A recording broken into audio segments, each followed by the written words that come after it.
Jamie. Thank you for meeting with us today. Thanks, Ian. Thanks for having me. Yeah, no problem. So in a few minutes, just tell us about yourself and what you do. Well, my name is Jaime J. and I'm the CEO and founder of Bottleneck Distant Assistants, where we help super busy agency owners and business leaders help them to stop doing the wrong things so they can focus on doing their best work by hiring a dedicated distant assistant. Okay. And how did you start? You go to bottleneck.online and book a consultation, and we find out what your challenges are and how we might be able to help. And we just kind of go from there. And then what's really cool is you don't have to worry about any W-2s, no 1099s. It's 100% subscription-based model for a service. Think of it kind of like a janitorial service, right? If you have somebody that comes to your office and cleans your office, you don't W-2 or 1099 that person. You just pay your service bill monthly, whatever, and you get your office clean there. So we do kind of the same thing, but with personal assistance. So if you are busy, overwhelmed, doing a lot of things, all you have to do is reach out to Bottleneck, and we'll find somebody that will come in there and support you with whatever your needs are. Awesome. And how did you start your business? I was in a mastermind group, and they told me that I should start this as a business because I was doing it on my own. I've been sourcing assistants from the Philippines since 2006, so I've been doing it a long time. And a lot of them were saying, "Hey, how do I get an assistant like that? You should start a business." So I did. Okay. And how long have you been in the business? This business since 2018, but I've been sourcing, like I said, for many years, 15, 16, almost 16 years. And what's your vision? My vision, well, there's a couple answers to that. Okay. I have a couple different companies, so there's different visions within each company, but overall, my overarching vision is to help people kind of not, and I hate using the word help, right? I like support is probably better, or guide people that are just bottlenecked in their life. So what we try to do is support them in their journey. And we try to get them off of what our provocative point of view is: stop doing the wrong things so you can focus on your best work. And what that means is a lot of people do a lot of busy work, checking email and calendars and booking flights and doing a lot of stuff like that they really don't need to be doing. They should be focusing on higher level stuff. So two things come out of that: they grow their business, and number two, they get to do what they really want to do. And what is that? Some people it's spend time with family. Some people it's they want to travel. Some people they want to buy a house. Whatever it is, we give them an opportunity to really focus on the high level things so they don't have to worry about the mundane details of the day-to-day. Okay. And then why'd you start, why'd you pick your industry? I think my industry picked me. Does that sound weird? No, that makes sense. Yeah, I think it picked me. It's just, there's a friend of mine called me on a Saturday morning and said, "Hey, and he called me on a Saturday morning. He goes, 'Hey, what's going on?' I said, 'Why are you calling me on a Saturday morning? You're not supposed to be working.'" And he said, "Well, that's exactly why I'm calling you. The reason why I'm calling you is to let you know this is the first Saturday I've taken off in almost a year. And 3 months earlier, he had hired a personal assistant from us." And I said, "Oh my gosh, what are you going to do?" He goes, "Well, I'm just sitting outside with my wife and my kid, and we're just hanging out." And I said, "What are you going to do tonight?" "We're going to go to dinner. We're going to go to a movie." And then the phone rustled away, and his wife said, "Hey, thank you for giving me my husband back." And that was pretty powerful. That kind of changed the dynamics. I started the business because I wanted to make money. I had no idea the end result or the impact that we could have on people's lives. And that really resonated with me. And that's how I started the ripple effect. And that's how, I'm so motivated to do this every single day because of hearing stories like that. Are there challenges? Absolutely. But I absolutely love hearing the success stories. We change people's lives for the better, and you just can't put a price on that. Okay. Yeah, that's very powerful. And how big do you want this project to grow? I mean, where is it at? Huge. Where do you want it to go? Huge. I want to affect everybody. I want to support everybody. I've hired over 1,000 people in the past 16 years, and I've really learned a lot. I've learned a lot about how to hire, how to keep people on board. You know, turnover in our industry, in the virtual assistant industry, is about 38%, according to an article I read about Outsource Accelerator. Well, ours is 0.04% internally. That's insane. That's amazingly insane. And the reason why is because we really care. Like, we really go the extra mile. It's not about earning a buck here and there. I mean, it is, right? You have to make a living, but culture is the bedrock of our community. And, you know, we want to share that culture with so many other people. There's a way that you can really change the dynamics and the direction of your life if you provide good cultural value. And, you know, as a follow-up to that, what makes you different from competitors? I know you kind of already answered it, but I'd like to hear that. Yeah, our biggest, I think, it's I don't even like to say competitor. I will reach out to anybody in the same industry and support them. As a matter of fact, if someone's not a good fit for us, I love referring that to our competitors. I want to see them thrive. It's such a huge world. With technology, the world has shrunk, actually, right? Because your talent pool has increased drastically. And now we have access to that with the technology that we have with the internet and the, you know, the speeds of the internet and all that kind of stuff. And there's plenty of room for us. I think what needs to happen, I think really people just need to match with somebody that they can get along with, that you know, believes in the same things, that are striving for the same goals. And if you can find a win-win situation and maybe there's not a good personality fit somewhere in our organization. I get that. We can't go after everybody, and not everybody can be a good client of ours. However, we're very selective. And I think that if we're not going to be a good fit, well, what's the best thing I can do? Offer them somebody else who may be a good fit for them or a better fit for them. I think that's probably what it comes down to. And just knowing that, hey, we don't have any competitors. I have no problem sharing the information, sharing our strategy, sharing whatever it is that we do here. And I think being vulnerable definitely has its place in business today. What are your thoughts on on an abundance mindset versus a scarcity mindset? Can you elaborate? You seem to embody an abundance mindset. There's enough opportunities for all. And from what I've seen, that leads to more success. Yeah, I would say it's more of like a growth mindset, I think, in abundance. I want to, so we have really good culture here in my opinion, but I feel I have no problem if somebody wants to call and talk to somebody on my team and ask them, right, with me not there, so they can get a real good, honest answer. But I think basically what it is that abundance mindset comes from giving people a voice, being vulnerable, allowing them not to be afraid to come up with ideas and share strategies. And, you know, the last thing you want to do is when someone pops up with an idea or a question, you don't want to see anybody rolling their eyes in that room, in that Zoom call, right? You want to see people like, oh man, I didn't think of that. That's a really good idea. Or maybe that's not the right idea for this topic. Let's table that off to the side, but please, let's schedule a time to talk about that because I'm really interested in that. Giving people the opportunity to write their own job role and responsibility.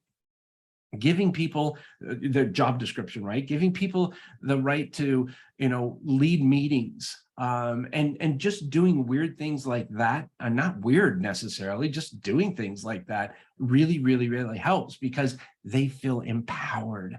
They think, wow, what's going on here is that they really do think what I know, or the ideas that I have mean something. That, with regards to abundance, is probably where I lean to most, instead of scarcity. And if I may be so bold as to kind of figure scarcity, or kind of like define it myself, scarcity would be more like, you know, I was in a pretty gnarly environment in corporate America. You know, there was a lot of backstabbing to get deals done and this and that. and you were every month you had to hit a quota and things like that. Obviously, I was in a sales role there, and it just, that wasn't me. I wasn't that wasn't me. I couldn't get that. And so I said, if I ever have my own company, I'm never going to be doing this. I'm never going to be doing that. And then also the other thing is setting expectations. Like, yes, there are KPIs and there are numbers that we have to hit. And if you're not, getting the job done, number one, can we find a different role for you? Or number two, it's not going to happen. But you have to let them know that up front. Right. And then that way they expect it. And that way it's just being honest and forthcoming. And do you think that has a large contribution to why your turnover rates are so low? 100%. Absolutely. 150%. Every January, every single person rewrites the job role and responsibilities every single time. Because why? Because focus, interests may change over time. We have a young lady who just graduated magna cum laude from university, and she's our social media manager. Well, she graduated with a degree in human resource management. She really wants to work in human resources, but we really need her to work at social media. And she's been working with us while she's been going to school. She's amazingly talented, incredibly smart, gifted young person. But I owe her the responsibility and I owe her the opportunity, is probably a better word, the opportunity of exploring whatever it is that she wants to explore. I do two things when somebody's hired here. I let them know, what are you going to do after you quit working with Bottleneck? That's a question I asked during an interview. And then some people push back on that. They don't like that question. I love it because number one, you can find out, what are their real passions? What are their real passions? And number two, if you can't create that role, you're setting expectations knowing that you're going to be their step to get to where they want to go. There's something powerful about supporting people along the way, along their journey. Give you a great example. A couple years back, we had somebody on board. Her main passion was playing violin. That was her main passion. Loved violin. Her goal, she wanted to go to Juilliard. Now, I don't know if she actually made it to Juilliard. I haven't talked to her in about 6 months or so. But you know what she did? she got picked up and now is playing violin with the Manila Symphony. Wow. And I think it's fantastic. And guess what? I was the first person there to write a letter of recommendation, supporting her on her next step in her journey. Did we lose a really good team member? Absolutely. Since she's left, she's already referred people over to us, though. No, yeah. Right? Because she was so happy. She had such a good time here. We supported her. We knew what was going on. We're vulnerable. We're honest. We're transparent. We let everybody know what our intentions are. Why wouldn't you? Some people are so afraid to say, it's for that question, what are you going to do after you leave Bottleneck? And they're like, well, I love Bottleneck. It's my dream job. Well, okay. If you could do anything in the world, what would that be? Like, what would that be? Well, I'd love to be a marine biologist. I'd love to go diving in the, in the Bahamas and study mangroves. Well, fantastic. What can we do to get you there? Like, how much money do you need to save? Do you need to go to school while you're doing? What can we do, knowing that your driver is becoming a marine biologist, so you can go off and explore the world, right? So, and then there's the other flip side too. Like Andrea, our social media manager, she really wants to do HR. Well, guess what? We have an HR manager. We have an HR department. Can we move her into that? Absolutely.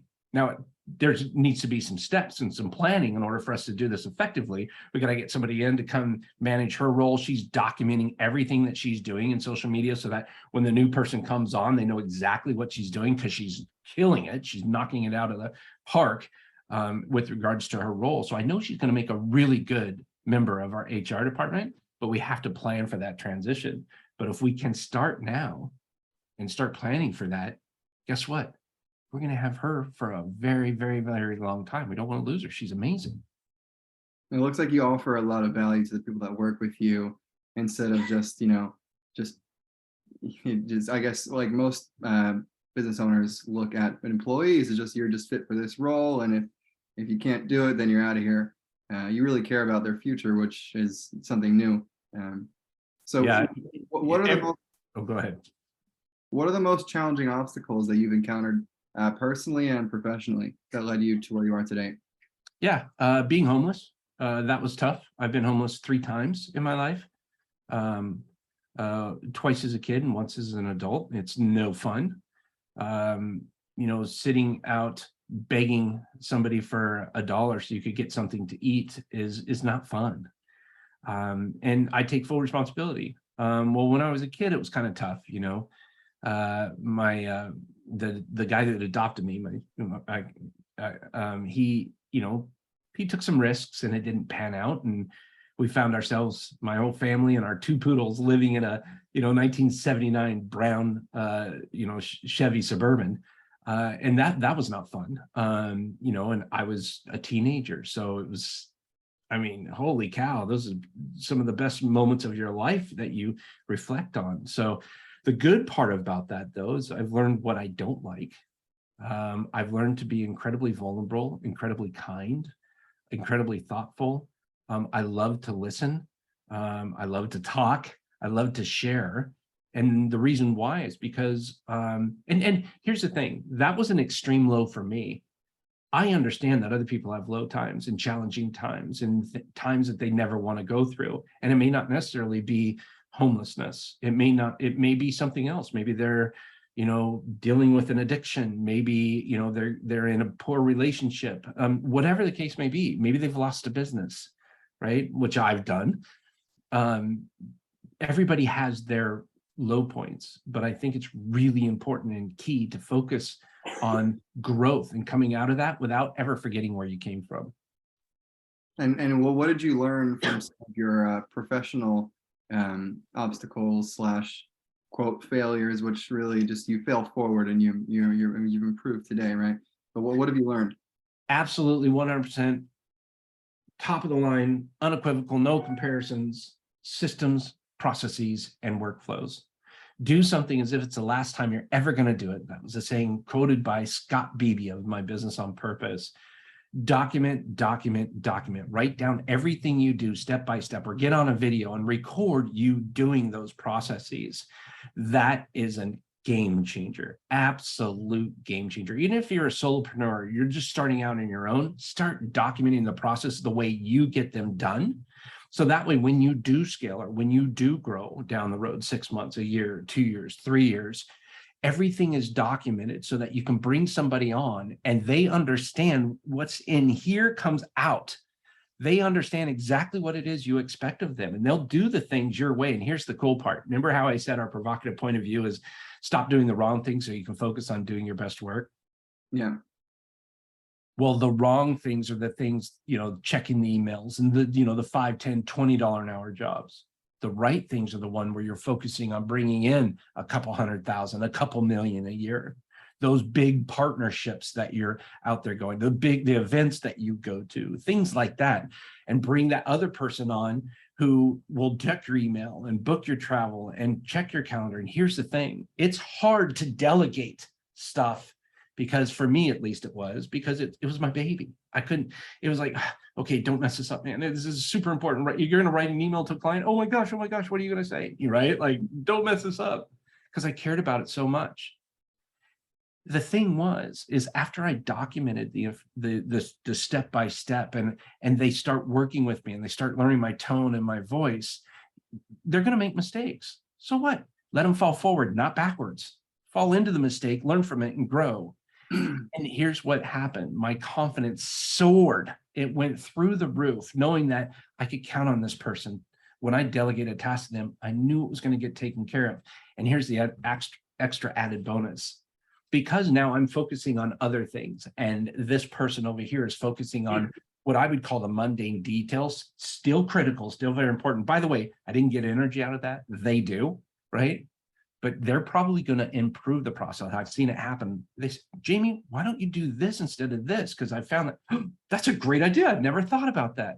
And so you'll start seeing that your processes will start improving. And all of a sudden, your company, your organization takes on a life of its own. And guess what? You're not doing all the documentation anymore. You're not worrying about making sure all the emails are answered correctly. Your calendar, you're not worried. Heck, I even talk to my personal assistant to go get a haircut now. I don't even spend time calling up the haircut place to say, hey, do you have a spot that I can get in? When can I schedule a time? My assistant handles all of that. Why? I don't need to be doing that stuff. I need to show up and get the haircut. But other than that, I just have it pop up on my calendar. There I am. My day is led by my calendar now because of my amazing personal assistant and our internal team. Yeah, I'm the same way. My calendar, I live and die by my calendar, and if it's not on there, I'm gonna miss it, right? Yep. So Yep. you're mainly focused on quote unquote closing, right? What you're good at, and working on the business as opposed in the business. Yeah, and it's super important. Yeah, I'm glad you brought that up. I'm sorry to cut you off, but there's working on the business and working in the business. And this may be controversial, but I don't care who you are. You need to be working in your business. You have to be focused in your business if you want to grow it. If you're that person that wants to grow your business and get it going, you can't just rest on your laurels and let hopefully somebody else comes in and takes off and runs off with it. You have to be in it until such time where the documentation is at a level to where it can be carried out by other members. And then now you're working on your business. So there is a transitional period that you need to be in your business, super heavy focused, and don't get lazy. Yeah. Don't get lazy. If something needs your attention, go check it out. Go get in there, get in the trenches. If there's a new initiative you're coming out with, get in there, work with everybody, give people the chance to speak up, let their ideas flourish, just pour a little water on it, ask questions, and be there as a sounding board for your team. Right. That's really valuable advice. What are some of your biggest accomplishments within your business that you're most proud of? Every single day, being able to work with an amazing team. I feel so blessed that I get to work with my wife. We're very happy. But I also get to work with some amazingly talented people. I can't even express my gratitude based on what they do. They work hard, but they also are kind. And you can see that resonate through the entire team. We have an organizational chart with hierarchy, obviously, and we have the managers and things like that. However, everybody is on the same line. Doesn't matter. Anybody can speak up. Anybody can start, ask for a meeting. Everybody has the responsibility of making their own decision, and this is huge. And we define our decisions. Number one, in 3 steps. Number one, is it good for the company? Number 2, is it good for the team? And number 3, is it good for the client? Any decision you make has to follow these 3 rules in that order. Because number 1, if you make a decision, is it good for the company? Meaning, if the company is not culturally or financially fit, then it's going to be very, very, very challenging to not only communicate, but maybe miss payday or something like that. And if our team is feeling concerned about the organization, how in the world can I expect them to have the confidence to take care of our clients? And if our clients don't feel like they're being taken care of, guess what? They're gone. They're going to go somewhere else. Yeah, you lose clients. Yep. So everybody has the right to make their own decision, and everybody has the right to, they're going to fail sometimes. I fail all the time. So does everybody else. It's how you deal with that failure moving forward that really matters. And that's why I love our team, because we're so supportive of one another. What's your biggest business insight that you've learned over the years? Documentation, systems, processes. I keep going back. It's a game changer. It's very time consuming, very challenging for me, kind of boring, right? Sitting there writing things or talking into a video on how I do something, but it saves so much time down the road. It really, really, really minimizes any kind of miscommunication or misinterpretation or misunderstanding. It's right there. And there's just so many positive things that come out of a system dynamic like that, that's the game changer for us. Yeah. And what about one of your biggest financial lessons, managing your own practice and your own business? Hire a bookkeeper. I am terrible with numbers. I gotta admit, I'm just brutal. Because my wife was doing it and she was challenged, that's not her forte. And she was doing our payroll and billing and all of that, and it was very overwhelming. Before my mom passed, she was doing it, and you got to do things. You can only do what you can do especially when you're first starting out. But as soon as you get into a position to where we have an accountant, an amazing accountant, but he's too expensive for us to have on a daily basis, right? He has his own organization, his own company. So he helps us with that. But when we got that bookkeeper, man, it's neat. Every single month we close the books and I get 3 reports that I read from our bookkeeper. And that's all I need to do. I don't need to dive into QuickBooks. I don't need to analyze why this and that and that. I do analyze, but I analyze it from a 30,000-foot view. What's Yeah. the health? What's the pulse? Check the pulse of the company. And that's really nice. Seeing, we need more sales, obviously. I think, because we want to grow. But the not knowing is a huge challenge with regards to anxiety and stress. Knowing really reduces that stuff. Yep, I completely agree. What legacy do you want to leave behind? Just that, I made a lot of mistakes early on, but I never ran away from them. I always circled back to them, and I would love for people that came to my funeral, for just a lot of people. I wouldn't want anybody in the back going, man, what a jerk, what an old geezer, what a liar, the guy never finished anything. I would love it if everybody was there having a big old party and just talking about the great times, and good friends, good family, and stuff like that. That's kind of the legacy I would love for Bottleneck to live on, and grow massive. I think that would be fantastic, because every time we get a new client, guess what? We're supporting so many families. Those clients are taking care of, they're putting food on the table for people. And I would love to be able to continue to do that for hundreds and hundreds and hundreds of more families. Yeah, that's a really honorable legacy, and just from this short conversation, it seems like that's probably going to be fulfilled based on how you care about people and their perspectives. From So, your lips to God's ears. and finally, what's a message you'd like to share with the audience? Maybe people who are thinking of starting a business, people who are already in the business. So we came up with a tool called a delegation roadmap. I think everybody should take an hour of either their day and plan it out 3 or 4 days in advance, or if it's going to be on a weekend, let your family, let everybody know that's in your life. Just say, hey, I can't be bothered. Maybe take your husband out, have him take out the kids or the wife or the friend or whatever it is. Give yourself like a 2-hour block of time and write down every single thing that you do on a daily basis. Again, this was a gift given to me by Scott Beebe in the Delegation Roadmap, and I absolutely love it. Write down everything you do and assign 2 values to it. Number 1, is this something you should do, or can you delegate to somebody else? And number 2 is, does this give you energy, or does it drain you of energy? Then you take all of those things that you do that you can delegate and that drain you of energy, and get ready to have your eyes open up on all the things that you could ultimately take off your plate. And let me ask you this, if you took all those things off of your plate, what could you accomplish? That's pretty valuable. That's pretty valuable. I think I might do that myself later this week and see what I can delegate away. Let me know when you do, man. I'd love to see it. Well, Jamie, it was great having you on today. You have really transparent and heartfelt perspectives, and I'm sure they're very valuable to whoever is listening. So thank you for joining. Oh man, Ian, thank you.